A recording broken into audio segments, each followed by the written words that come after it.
Myself Akshay Gupta and this is your lovely YouTube channel English Hub। मैंने previous 2 lecture में tense के बारे में बात किया है। मैंने ऑलरेडी प्रेजेंट टेंस को समाप्त कर दिया है। हमने प्रीवियस लेक्चर में यूज ऑफ सिंस और यूज ऑफ फॉर के बारे में डिस्कस किया है। अगर आप वह वीडियो देखना चाहते हैं तो YouTube पे टाइप करें present tense part 1 by Akshay Gupta, या दूसरा वीडियो प्रेजेंट टेंस का 2 वीडियो बना है। दूसरा वीडियो है उसका present tense part 2 bye Abhishek Gupta. ठीक है, तो आपको वह वीडियो मिल जाएगा। नहीं तो मैं इस वीडियो के नीचे यानी डिस्क्रिप्शन में भी मैंने लिंक दे दिया है, आप वहां से भी जाकर उस वीडियो पे जा सकते हैं। ठीक है, आज हम पढ़ेंगे पास्ट टेंस। पास्ट टेंस को हिंदी में भूतकाल कहते हैं। ठीक है, जनरली आज के हम इस लेक्चर में केवल इसके 2 पार्ट्स यानी कि पास्ट इंडेफिनिट टेंस और पास्ट कंटिन्यूअस टेंस के बारे में डिस्कस करेंगे। ठीक है, पास्ट टेंस को हिंदी में कहते हैं भूतकाल, यानी कि जो बीत चुका है।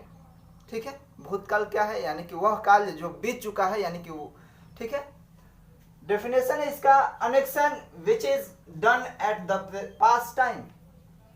ठीक है, the an action which is done at the past time, यानी कि एक ऐसा काल विच इज डन यानी कि जो हुआ है एट द पास्ट टाइम, यानी कि पास्ट टाइम में, यानी कि बीते हुए समय में, यानी कि जो कार्य पास्ट बीते हुए समय में हुआ है उसी को हम पास्ट टेंस बोलेंगे। ठीक है, we know past tense has also 4 types: past indefinite tense, past continuous tense, past perfect tense और पास्ट परफेक्ट कंटिन्यूअस टेंस। ठीक है, past indefinite tense. Indefinite tense क्या है पहले इसको जान लेते हैं। तो हमने बताया था प्रीवियस लेक्चर में कि indefinite means uncertain and tense means time of working, means that when time of working is uncertain then tense belongs to indefinite tense.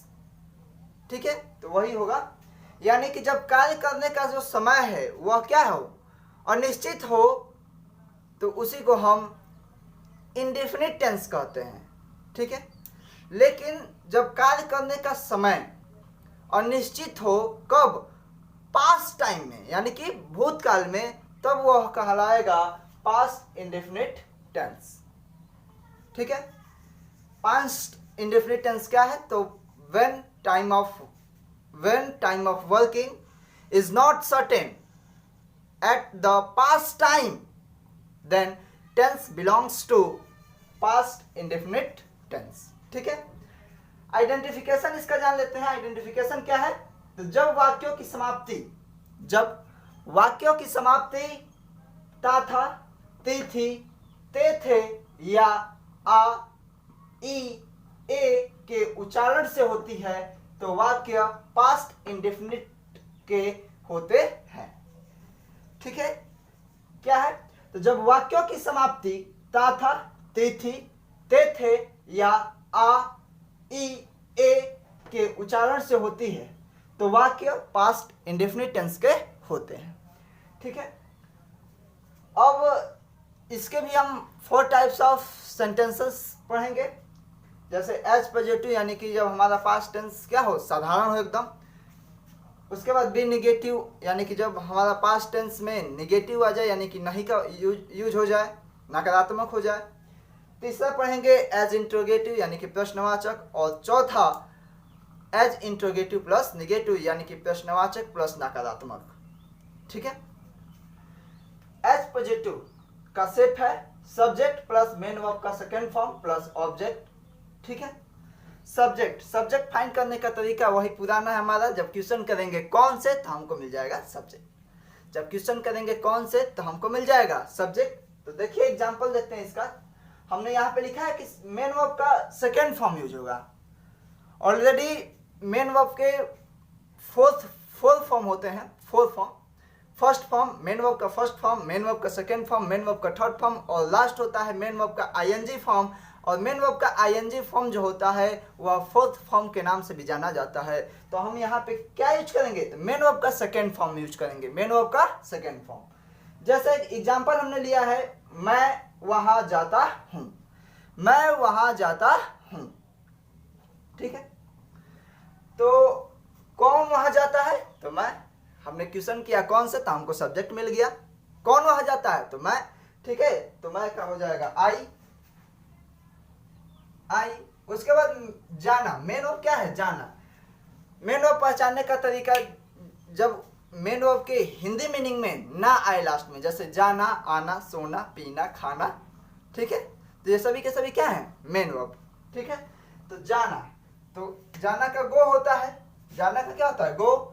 लेकिन गो का हमको सेकंड फॉर्म लिखना है। ठीक है, तो गो का हो जाएगा वेंट। I went. उसके बाद कहा? तो वहां ना, तो I went there. I went there, मैं वहां जाता था। ठीक है, दूसरा एग्जांपल लिया है, उसने मेरा मदद किया। उसने मेरा मदद किया, तो किसने, कौन मेरा मदद किया? तो उसने ना, तो हो जाएगा ही। उसके बाद मेन वर्ब का सेकंड फॉर्म मदद करना। मदद करना, तो हेल्प होता है मदद करना का, हेल्प, लेकिन हमको सेकंड फॉर्म यूज करना है, तो हो जाएगा हेल्प्ड। ठीक है, तो यहाँ पे ही हेल्प। ही हेल्प। उसके बाद किसका मदद किया? तो मेरा ना, यानी कि मी। उसके बाद बी है हमारा as negative sentence. As negative sentence, इसका क्या है? सेप, तो subject plus did plus not plus main verb का फर्स्ट फॉर्म प्लस ऑब्जेक्ट। अब यहाँ पे देखिए हमने दो सेप लिखा है इसका। सब्जेक्ट के बाद जब डिड लगाएंगे तो नॉट लगेगा, और मेन वर्ब कैसा होगा? फर्स्ट फॉर्म होगा। मेन वर्ब का फॉर्म जो होगा वो फर्स्ट फॉर्म होगा, और प्लस ऑब्जेक्ट। दूसरा स्टेप में हमने लिखा है कि subject plus naval plus main verb का सेकेंड फॉर्म प्लस ऑब्जेक्ट। ठीक है, तो सब्जेक्ट प्लस नेवल, यानी कि जब कभी नहीं आ जाए सेंटेंस में, क्या आ जाए? वाक्य में जब कभी नहीं का यूज हो जाए तो हम नेवल लगा देंगे, और मेन वर्ब कैसा रहेगा? तो मेन वर्ब का सेकेंड फॉर्म रहेगा, और प्लस ऑब्जेक्ट। ठीक है, जैसे उसने कभी भी मेरा मदद नहीं किया। उसने कभी भी मेरा मदद नहीं किया, तो क्या हो जाएगा? ही ना। उसने, कौन कभी भी मेरा मदद नहीं किया? तो उसने, यानी कि ही। उसके बाद क्या लगाएंगे? कभी भी आया है ना, तो he never.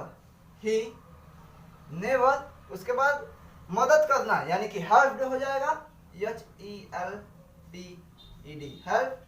He never helped, और किसका? मेरा ना, तो ही नेवर हेल्प्ड मी। ये हो गया। दूसरा है तुम स्कूल नहीं जाते थे। तुम स्कूल नहीं जाते थे, तो कौन स्कूल नहीं जाता था? तो तुम ना, तो यू हो जाएगा, यू। उसके बाद क्या लगाएंगे? जब यहाँ पे कभी भी आ जाए तभी नेवर लगाएंगे।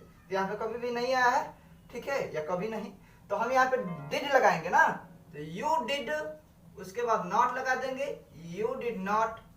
उसके बाद जाना, तो हो जाएगा वेंट। और कहां जाने की बात हो रही है? तो टू स्कूल। ठीक है, you did not went to school. You did not went to school. ठीक है, सी एज इंट्रोगेटिव सेंटेंस। ठीक है, सेफ है इसका question word plus did plus subject plus main verb का first form plus object plus mark of interrogation.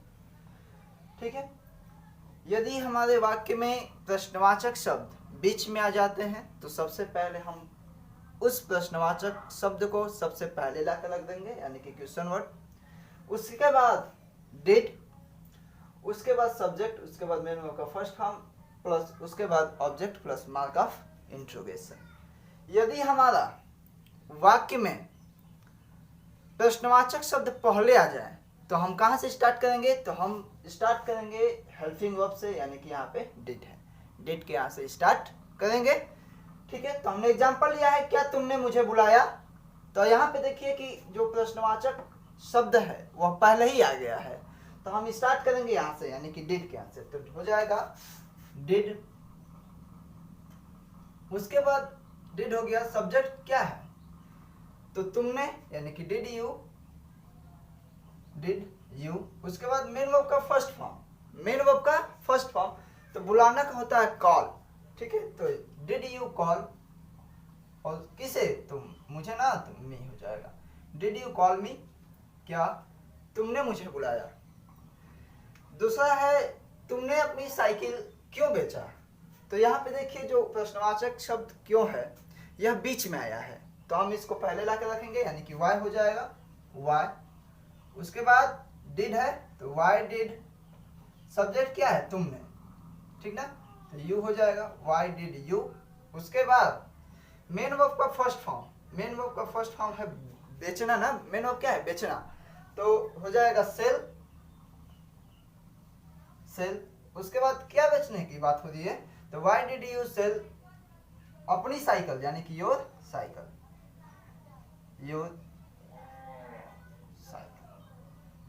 Last में प्रश्नवाचक चिन्ह लगा देंगे। डी है हमारा एज इंट्रोगेटिव प्लस निगेटिव, यानी कि इस इंट्रोगेटिव प्लस निगेटिव सेंटेंस में हमारा जो वाक्य होगा वह क्वेश्चन भी करेगा और उसमें नहीं का भी यूज होगा, यानी कि प्रश्नवाचक प्लस नकारात्मक, ठीक है। देखते हैं सेट क्या है इसका। सबसे पहले वही है क्वेश्चन, और कुछ नहीं करना है, केवल हमको सब्जेक्ट के बाद यहाँ पे नॉट लगा देंगे, केवल क्या लगा देंगे, नॉट। देखिए हमने वही किया है, क्वेश्चन वर्ड डिड है, वैसे ही प्लस सब्जेक्ट प्लस केवल नॉट ऐड कर दिया है, प्लस मेन वर्ब का first form plus object plus mark of interrogation, ठीक है। तो यहाँ पे देखिए वही बात, क्वेश्चन वर्ड अगर बीच में आ गया तो पहले ला देंगे, अगर पहले आ गया तो हम स्टार्ट करेंगे डिड से। तो एग्जाम्पल है हमारा, क्या तुमने कमरा साफ नहीं किया। यहाँ पे देखिए आप प्रश्न पूछ रहा है, बीच में नहीं भी ला दिया, ठीक है। तो क्या तुमने कमरा साफ नहीं किया, तो इसका हो जाएगा क्या, डिड हो जाएगा। उसके बाद सब्जेक्ट क्या है, तुमने, यानी कि डिड यू। उसके बाद क्या है, नॉट है, यानी कि डिड यू नॉट। उसके बाद मेन वर्ब का फर्स्ट फॉर्म, तो साफ करना ना, तो क्लीन हो जाएगा, तो CLEAN क्लीन, यानी कि डिड यू नॉट क्लीन। उसके बाद रूम ना, तो द रूम क्या है, कॉमन नाउन है, इसलिए हमने द लगा दिया है, ठीक है। तुमने मेरे प्रश्नों का जवाब क्यों नहीं दिया। नेक्स्ट एग्जांपल है, तो यहाँ पे देखिए जो प्रश्नवाचक शब्द है क्यों, यह बीच में आया है, तो इसको पहले ही ला देंगे, यानी कि वाई हो जाएगा, वाई।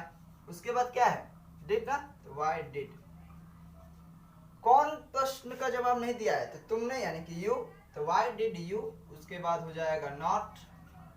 उसके बाद मेन वर्ब का फर्स्ट फॉर्म, यानी कि जवाब देना, तो होता है आंसर होता है और रिप्लाई होता है, तो हम आंसर लिख रहे हैं, तो why did you not answer.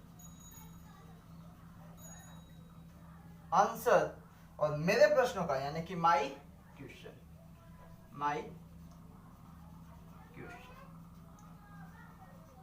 ठीक है। तो यहाँ पे देखिए पास्ट इंडेफिनिट टेंस समाप्त हो गया। अब हम पढ़ेंगे पास्ट कंटिन्यूअस टेंस, ठीक है।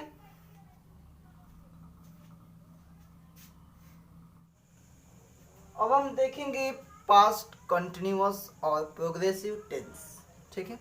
कंटिन्यूअस और प्रोग्रेसिव टेंस क्या होता है, तो इसको जान लेते हैं। तो continuous means work is going, continuous means work is going, यानी कि पास्ट कंटिन्यूअस क्या हो जाएगा, तो when work is going at the past time then sentence belongs to past continuous और प्रोग्रेसिव टेंस, ठीक है। एक बार सुनिए, continuous means work is going, ठीक है, यानी कि कार्य क्या हो रहा है, जारी है।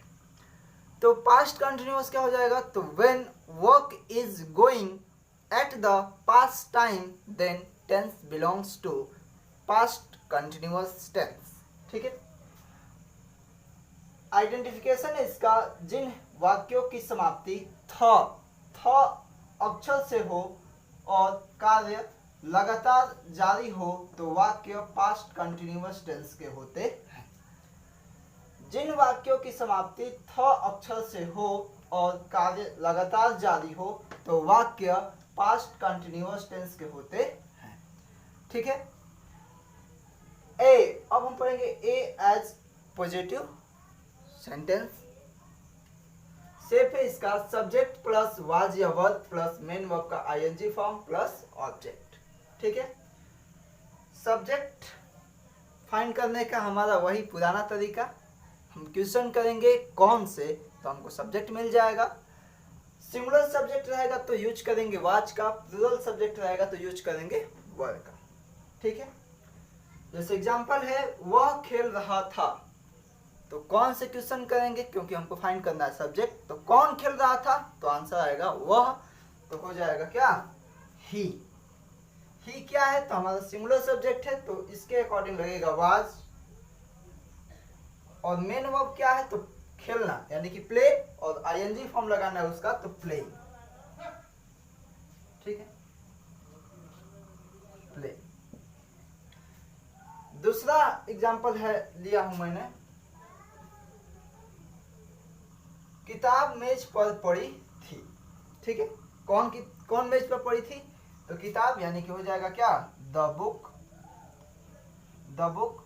और यह क्या है तो सिंगुलर है, सिंगुलर सब्जेक्ट है तो हो जाएगा वाज, यानी कि द बुक वाज। उसके बाद हो जाएगा मेन वर्ब का आईएनजी फॉर्म यानी कि लेइंग ऑन द टेबल। ठीक है। किताब मेज पर पड़ी थी, the book was laying on the table. B है as negative sentence. As negative यानी कि नकारात्मक, इसमें नॉट आएगा। ठीक है। सेफ है सब्जेक्ट प्लस वाज या verb plus not plus main verb का आईएनजी फॉर्म प्लस ऑब्जेक्ट। कुछ करना नहीं है, केवल यहाँ पे हेल्पिंग वर्ब के बाद नॉट लगा देना है, हमारा सेफ बन के तैयार हो जाएगा नेगेटिव का। तो सब्जेक्ट प्लस वाज या verb plus not plus main verb का ING form plus object. Example मैंने लिया है वह मेरी मदद नहीं कर रहा था। वह मेरी मदद नहीं कर रहा था। वह मेरी मदद नहीं कर रहा था। तो कौन मेरी मदद नहीं कर रहा था तो वह, तो हो जाएगा ही हो जाएगा। उसके बाद ही के अकॉर्डिंग लगेगा वाज, क्योंकि ही क्या है सिंगुलर सब्जेक्ट है। अब लगेगा नॉट, ही वाज नॉट। उसके बाद मदद करना यानी कि मेन वर्ब मदद करना यानी कि हेल्प हो जाएगा, और आईएनजी यानी कि helping. He was not helping, और मेरा यानी मेरी है तो मी हो जाएगा। ठीक है। He was not helping me, वह मेरी मदद नहीं कर रहा था। सी हमारा as interrogative sentence, question word. सेफ है इसका क्वेश्चन वर्ड प्लस वाज या verb plus subject plus main verb का ING form plus object plus mark of interrogation. ठीक है। क्वेश्चन वर्ड यानी कि जब हमारे वाक्य में जो प्रश्नवाचक शब्द होगा अगर वह बीच में आ गया तो उसको हम सबसे पहले लाकर रख देंगे। अगर हमारा सबसे पहले आ गया तो क्या करेंगे यहाँ से यानी हेल्पिंग वर्ब से स्टार्ट करेंगे। ठीक है। तो मैंने एग्जांपल लिया है तुम्हें कौन बुला रहा था। तुम्हें कौन बुला रहा था, तो यहाँ पे कौन यानी कि बीच में आया है तो हो जाएगा हु। उसके बाद वाज या वर्ब किसके अकॉर्डिंग लगेगा तो सब्जेक्ट के अकॉर्डिंग लगेगा। ठीक है। तो सब्जेक्ट क्या है तुम है यानी कि यू है, तो यू के अकॉर्डिंग लगेगा वर्ब यानी कि हु वर यू कॉलिंग। बुला रहा था यानी कि कॉल मैंने बुलाना तो आईएनजी हो जाएगा। Who were you calling. ठीक है। तुम्हें कौन बुला रहा था। नेक्स्ट एग्जांपल हमने लिया है तुम वहां क्यों खड़े थे। तो यहाँ पे भी देखिए कि क्यों जो है ये बीच में आया है, प्रश्नवाचक शब्द बीच में आया है वाक्य के, तो हम उसको पहले लाएंगे तो हो जाएगा वाई। उसके बाद वाई के बाद लगेगा हेल्पिंग वर्ब वाज या वर्ब, तो किसके अकॉर्डिंग लगेगा सब्जेक्ट के अकॉर्डिंग। सब्जेक्ट क्या है तो तुम है, तो इसके अकॉर्डिंग लगेगा वर्ब यानी कि वाई वर्ब। उसके बाद सब्जेक्ट यानी कि you, why verb you. Standing खड़े होना, स्टैंडिंग होता है स्टैंडिंग। उसके बाद कहाँ पे तो वहां यानी कि देयर। ठीक है। There. Why were you standing there, तुम वहां क्यों खड़े थे। ठीक है। अगला है हमारा D as interrogative plus negative sentence. ठीक है, नेगेटिव प्लस इंट्रोगेटिव या इंट्रोगेटिव प्लस नेगेटिव। ठीक है, तो यह एक ऐसा सेंटेंस होता है जिसमें प्रश्नवाचक प्लस नकारात्मक दोनों होता है। ठीक है, तो शेप बहुत ही आसान है इसका, केवल हमने सी वाले में सब्जेक्ट के बाद नॉट लगा दिया है तो हमारा शेप बनकर तैयार हो गया है। देख लेते हैं एक बार। क्वेश्चन वर्ड प्लस वाज या verb plus subject plus not plus main verb का ING form plus object plus क्या क्वेश्चन मार्क। ठीक ना। जब हमारा वाक्य में प्रश्नवाचक शब्द पहले आ जाए तो हम स्टार्ट करते हैं वाज या वर्ब से। जब हमारे वाक्य में प्रश्नवाचक शब्द बीच में आ जाए तो हम स्टार्ट करते हैं कहां से, क्वेश्चन वर्ड से। एग्जाम्पल है हमारा क्या तुम नहीं आ रहे थे। तो यहाँ पे देखिए जो क्या है यानी कि प्रश्नवाचक शब्द क्या है ये पहले आ गया है, तो हम कहाँ से स्टार्ट करेंगे, तो हम स्टार्ट करेंगे वाज या वर्ब से। वाज या वर्ब किसके अकॉर्डिंग लगाएंगे, तो लगाएंगे सब्जेक्ट के अकॉर्डिंग। जब हमारा सब्जेक्ट प्लूरल रहेगा तो हम लगाएंगे वर्ब, जब हमारा सब्जेक्ट सिंगुलर रहेगा तो लगाएंगे वाज। ठीक ना। तो क्या लगाएंगे, तो सब्जेक्ट क्या है तुम, कौन नहीं आ रहे थे तो तुम ना, तो हो जाएगा तुम यानी कि वर्ब होगा वर्ब, उसके बाद हो जाएगा यू, उसके बाद हो जाएगा नॉट, वर्ब यू नॉट, उसके बाद मेन वर्ब का आईएनजी फॉर्म। तो मेन वर्ब का आईएनजी फॉर्म आना यानी कि कम हो जाएगा, कमिंग हो जाएगा ना, आईएनजी फॉर्म कमिंग, और लास्ट में मार्क ऑफ इंट्रोगेशन।